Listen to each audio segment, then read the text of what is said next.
Bonjour, voici l'info CEMA TV en bref. Depuis que l'Association des propriétaires de boisés privés des Appalaches a décidé de retirer le droit d'accès aux sentiers de motoneige sillonnant les lots de leurs membres, les élus s'inquiètent des impacts économiques que pourrait susciter cette décision sur notre région.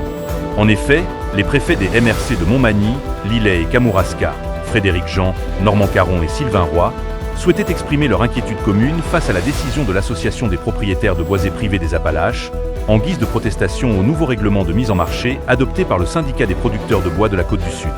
Les trois préfets des MRC touchés mentionnent qu'ils appréhendent déjà les impacts négatifs qu'occasionnera la fermeture de ces sentiers pour le dynamisme économique hivernal de leurs territoires respectifs, ainsi que pour la vitalité des entreprises et municipalités directement touchées par cette mesure. C'est ce week-end que les Québécois doivent passer à l'heure normale, comme à chaque année. L'Association des techniciens en prévention incendie du Québec et le ministère de la Sécurité publique du Québec profitent de cette période afin de rappeler l'importance de s'assurer du bon fonctionnement des avertisseurs de fumée de votre résidence. Changez les piles, appuyez sur le bouton test, vérifiez que l'appareil a moins de 10 ans et qu'il y en ait un à chaque étage de la maison et en bon état de fonctionnement.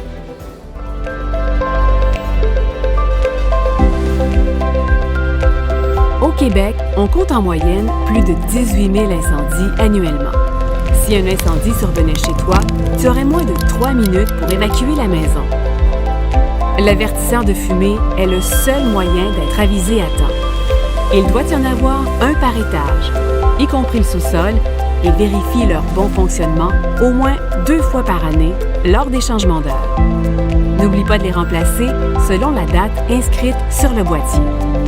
Parce qu'en prévention incendie, le premier responsable, c'est toi.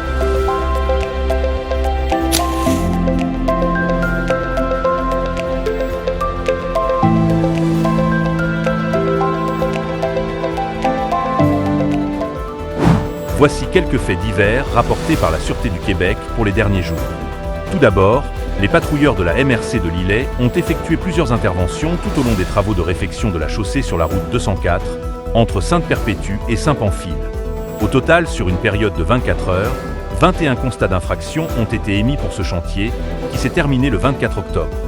Un Lévisien a reçu un constat le lundi 28 octobre d'un montant de 504 $, incluant les frais, pour avoir fait usage de son téléphone cellulaire alors qu'il conduisait son véhicule à Saint-Lambert. 5 points d'inaptitude ont également été ajoutés à son dossier de conduite.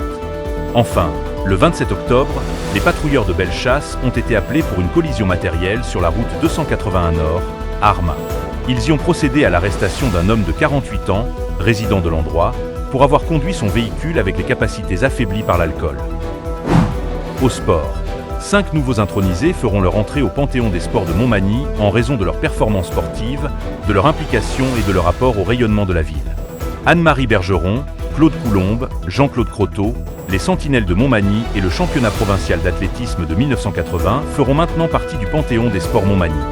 Ceux-ci ou leurs représentants recevront un trophée lors d'une cérémonie intimiste organisée spécialement pour eux, le 21 novembre prochain à l'Espace Citoyen, pour souligner leur entrée au Panthéon des sports de Montmagny.